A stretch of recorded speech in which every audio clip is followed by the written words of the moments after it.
So this is my tankless water heater, and it's actually overdue to be serviced. I can tell that the hot water coming out of it is not as hot as it used to be, and it's because there's some calcification inside the pipes where the heat exchanger is. It's actually insulating the heat being applied to the water from the water, and so things don't get as hot as quickly as they used to. So we're going to fix that with some cleaning solution per the manufacturer recommendations. Now, this is a model 180S. You can find the model number on this side of the unit. I can't get a great angle on it, but that model number's in there. If it ends in an A, the process is slightly different because there's some recirculation valves on the bottom of it. So ignore my normal tank heater. This thing is not even hooked up to the house. It's just, I just have never taken it out of here. So let's get to it. We're going to look at parts underneath. I'm going to tell you what parts you need to get this thing serviced. Fortunately, we have the user's information manual. It goes over the process in here. It's on page 11 in my manual, flushing the heat exchanger. The important thing to do first is familiarize yourself with this unit. So the manual goes over labeling these parts, but I've labeled them here underneath. And you should really look at your own piping in your house and make sure everything makes sense to you before you tie into this. So here's our gas inlet. I'm on propane, but it'll look just the same if you're on natural gas. There is your hot water outlet. Fortunately, this is red in this case, so that makes sense, but wouldn't necessarily be on yours. That is a condensate water clean out. That's like a sediment bowl type thing, is my understanding. This pipe here is a condensate drain. I have a pump. This might be going to a drain in your floor in your own house. Our water inlet is here. Fortunately, it's blue. And then there's an inlet water filter here as well, which we'll also be cleaning out as we do the cleaning of this. Now, basically, I'm going to summarize. I'll go over this in detail later. You can see this valve is closed. It's at 90 degrees to the pipe.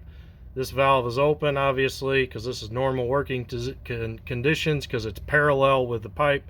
When it's at 90, it's shut. So basically, we're going to be shutting the water off here, and then we're going to, this is an oversimplification for now. We're shutting the water off here, and we're shutting the water off to the house after we've shut the machine off, of course. And we're going to be opening up these clean out ports, I guess you'd say. These will unscrew. This happens to be threaded like a garden hose, or it's also the same as a washing machine hose. And a washing machine hose is kind of nice because it has a female tap on both ends. A garden hose, of course, does not. But basically, we're going to shut the supply lines off, and then we're going to open up the other valves and clean out the heating lines in the heat exchanger, and then we'll flush all that out. So let's get to it. We'll shut this machine off and so forth, but I'll go through every step and you'll see what I'm talking about. This will make sense if you've investigated this yourself, probably, when we get going. First things first, we power the unit off. It'll take a couple seconds. You can hear it processing some things. It's shut off now. The lights went dim. Now we're going to unplug it.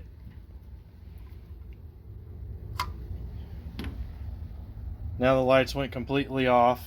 We got to shut our gas line off. Hopefully, here's the gas line here. A lot of times you'll have a copper pipe running in, or possibly cast iron even. But this is a flexible line, and hopefully you've got a valve right here so you can just shut off right at the unit. I do not. This line goes back to a T, and I can shut this off and it also happens to shut my stove off, so no big deal. I'll shut it off up here. And I still have heat running in my furnace, fortunately, even with this shut off. So, shut off my gas.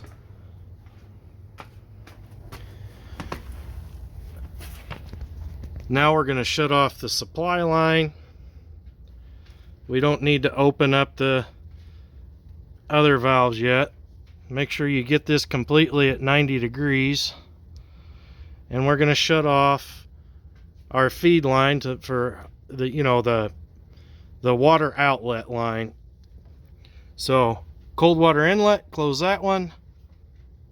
Hot water outlet, close that one. Make sure there's a little bump there you got to overcome to go ahead and get that thing closed. Once those are at 90 degrees to the line, those are closed. So I'm going to put this down. We'll get to the next step. So the next step, we can take these caps off of these clean out ports. I'll finish doing that off camera.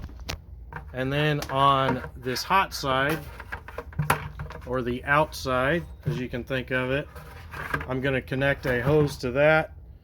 The other end doesn't matter because the other end's just draining into the bucket. And then I'll show you how to apply the other side, or put the hose on the other side to the pump. So on my drain side, or my outlet side, I've got my hose connected. It's just going to drain back into this tub. On the inlet side, we've got our hose connected here. And this other end, after we drain it, we'll end up connecting it to our sump pump. Fortunately, a lot of these sump pumps, get out of the light there. Fortunately, a lot of these sump pumps have a fitting already that also matches that hose female end type fitting. So first thing, we got to drain this. It's time to open up these clean out valves. You want to open both of them, or else it will drain too slow. You can see I've got a leak there. I probably will fix that now. Maybe get this thing a little tighter, or else that'll create me some grief later. You can hear it draining. So we're going to let that drain, give it some time, then we'll go dump that down the sink. Okay, we're about ready to start flushing this thing. Now, that hose that was leaking, it wasn't going to seal up tight. So I had a old garden hose I wasn't particularly fond of, and I just cut that off, and I'm using it. Remember, this end on that drain side, or the outlet side, doesn't have to be connected to anything. It's just dumping your cleaning solution back into your bucket. So I got my sump pump hooked up on the inlet side. Remember, it doesn't have to be a garden hose over here. You could have two washing machine hoses on either side, and your other fitting's just going to be dangling down in there. Perfectly fine. So I imagine there's a proprietary type cleaning solution you're supposed to use on these, but I've seen in other videos online, these guys, they just use regular old white vinegar from the store. Now you've got to have this deep enough so it can circulate the vinegar in there and still be deep enough for your sump pump to pump it. 1 gallon, it might be enough in your 5-gallon bucket here, but why chance it? This is like the cheapest part that you're gonna have to buy. Just put 2 gallons in there, then this vinegar will stay a little fresher. So I'm gonna dump that other bucket in. We'll plug this sump pump in. My valves are already open after draining it, and then we just got to give it 45 minutes. So pump's running. Check for leaks. A leak isn't the end of the world. You just have a lot more cleanup of this stinky vinegar. You can see it's running back out of the drain. Set the timer on your phone for 45 minutes. That's according to the manufacturer's specifications anyway. A lot of guys seem to run it for just half an hour, but I'm gonna let it run for 45 minutes. You can see it's already getting kind of dark in there.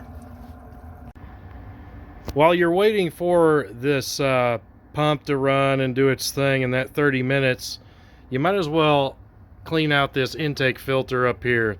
So there's 4 screws that come out to get that panel off. 2 on bottom, 2 on top.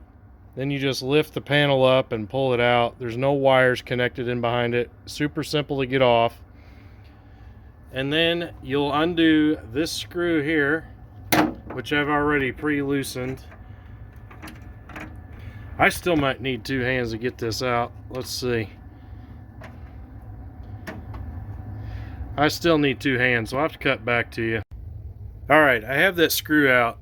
Technically, you should only have to take that one out, and you can kind of work. I'm going to get a light in there.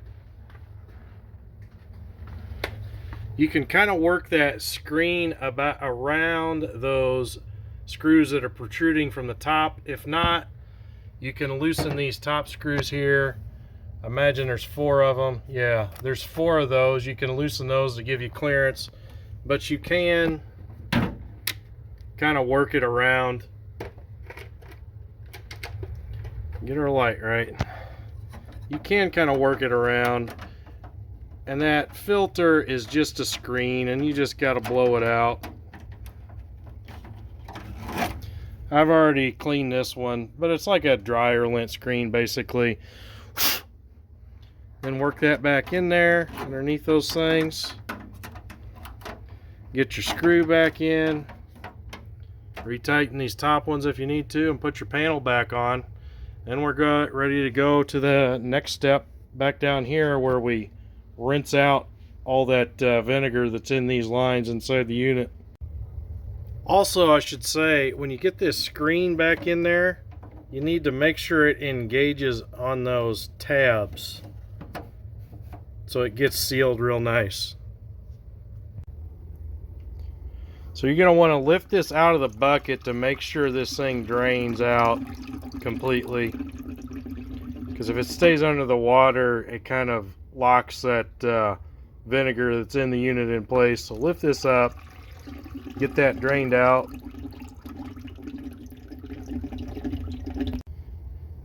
So everything's drained out of there pretty good. This line, this outline, is going to stay in place. Just leave that valve open. We're going to close this valve now, the inlet, and I'm going to take this off. We're done with this side. Probably get a little leak there. Now I'm going to take this sump out of here and get this line out, get that out of our way, and our next step is going to be to wash out what's left of that vinegar using line pressure. So now we're going to crack this line open, and it's going to feed water through the system and back out this hose here. The issue is, I don't know, the manufacturer says, well, just feed that in your condensate pump so we can take this plug out. I don't know if the condensate pump there will keep up with it. I'm going to try that, because it says you need to flush it for 5 minutes. It might be that I just have to stick this hose in that bucket and make a bunch of trips outside to dump this stuff. So I've already dumped my vinegar down the drain. That may not be perfectly healthy for your septic tank, but hey, who cares? So we're gonna go ahead and start flushing this. Like I said, I'm gonna start with a condensate pump, and you're gonna find out with me here in a minute whether it's able to keep up with water flow. I might be able to throttle the water flow enough with the valve by not opening it up completely, but we'll find out here. It's okay to go ahead and cap this one off now, even though nothing's going to come out of there anyway because our valve's closed, but it's nice to keep that stuff clean. So we're going to go ahead and close this one because we don't need back in there anymore. So that is correct. This condensate pump will not keep up with full flow from the supply water line. So I've got it throttled to a point where it can keep up, And so I'm going to let that run for 5 minutes. Then we'll shut this line back off. And I think the next step is to clean that inlet filter.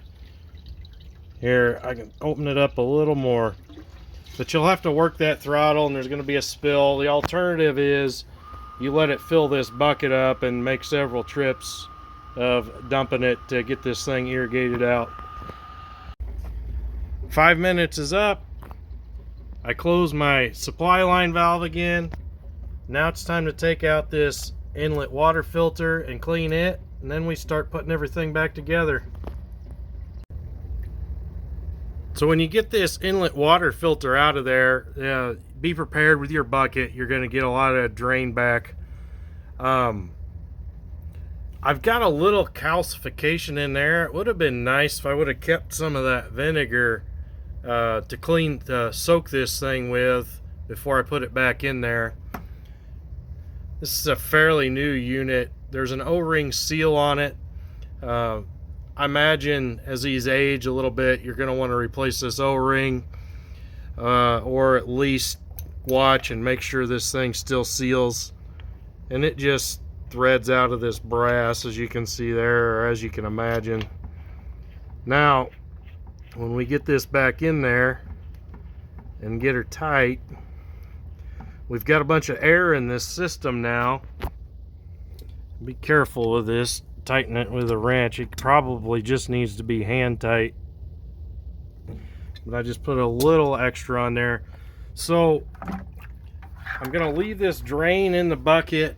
We're gonna crack this line open, and then we're gonna close this valve, this clean out valve here.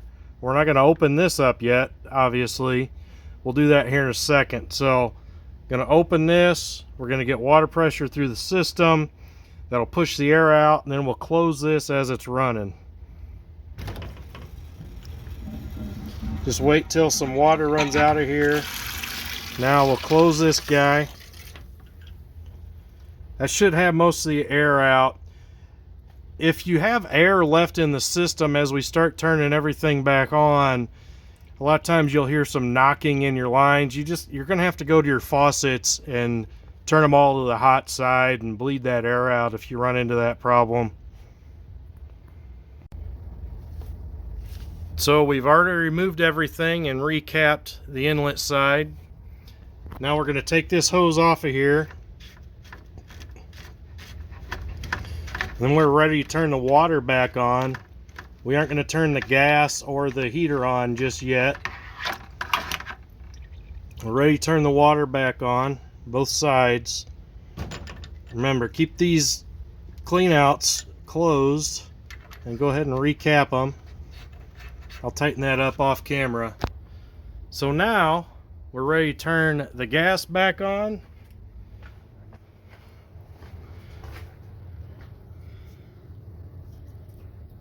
So gas is on,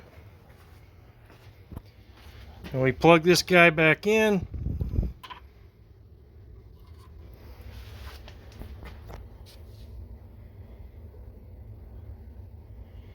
It should retain all of our settings here. Looks like we probably do have to hit the power button.